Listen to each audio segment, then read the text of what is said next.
Hey, what is up folks? Welcome back to Geeky Stuff, and yes, iPhone season is finally upon us again. It's kinda crazy to think that it's been nearly a year now since Apple's announcement last year of the iPhone 13 series, and lately we have been seeing a lot of rumors about the iPhone 14 devices coming up. With that said, maybe you're like us and maybe you're curious as what to the next generation of iPhones will offer in terms of design, hardware, and such. We've gathered some bits and pieces of different rumors from the web, so join us as we go and take a look at what we can expect from Apple with the iPhone 14 series. Now, before we get started though, do note that all these are predictions and assumptions based on what we've seen online so far, so we can still expect some things to change when Apple finally announces their new devices. Of course, we'll also retain the proper watermarks in the photos that we'll use here to give credit to the respective owners and such.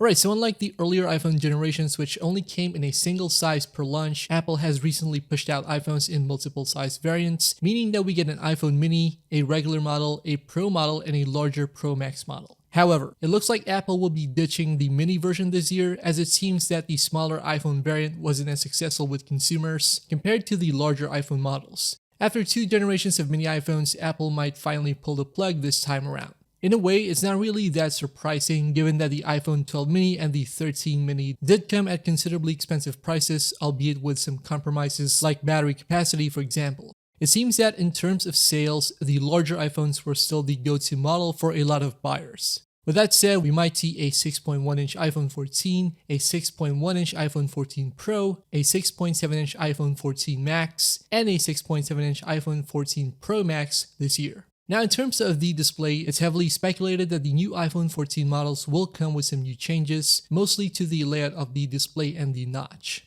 Since the launch of the iPhone X a few years back, a lot of people were more than willing to share their feelings about Apple's decision to keep using notches on its iPhones, which has been a very divisive topic. It seems that maybe Apple has been listening to us all this time, and now there are tons of rumors and renders going online about the new iPhone design, which will now come with a hole punch cutout on the display, although it's been mentioned that this will only be for the Pro models. Since the notch was meant to house the front-facing camera and Face ID hardware, it looks like Apple will finally get with the times and give us a more refreshed take on the iPhone design.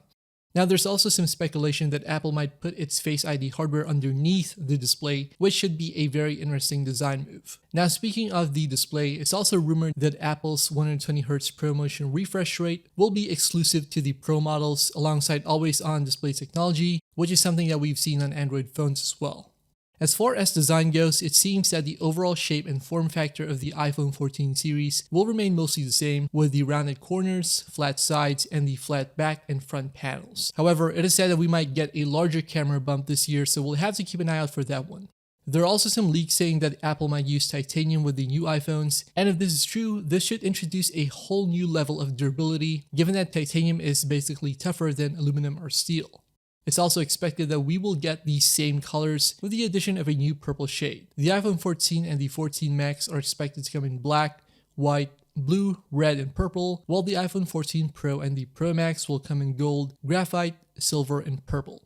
Now let's take a look at the inside. Apple introduces a new chip every year with each new iteration of the iPhone. However, some information online suggests that only the Pro models might get a chip upgrade this year, which means that only the iPhone 14 Pro and the Pro Max will benefit from the A16 Bionic chip once it launches. Although the A16 chip is predicted to be built on the same N5P process used for the A15, which might mean only a slight improvement in performance. We might also get the same 6GB of RAM across all versions of the iPhone, which makes it similar to the 6GB of RAM on last year's devices. If you were hoping for 8GB of RAM, then you might want to hold off until next year. That is of course unless Apple has a surprise waiting for us.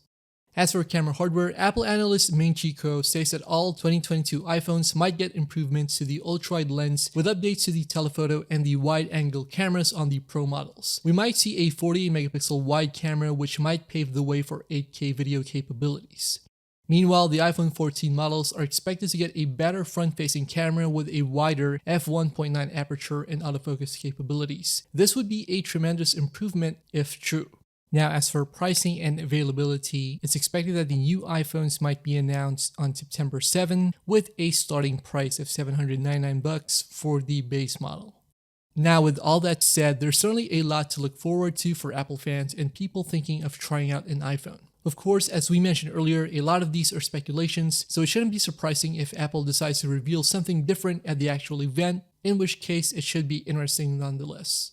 As always, let us know what you guys think in the comment section below. Do you like the newer iPhone 14 design? Will you be getting it, or will you stick to your current smartphone? Thanks a lot for watching, and check out the other videos here on Geeky Stuff, and yeah, see you later.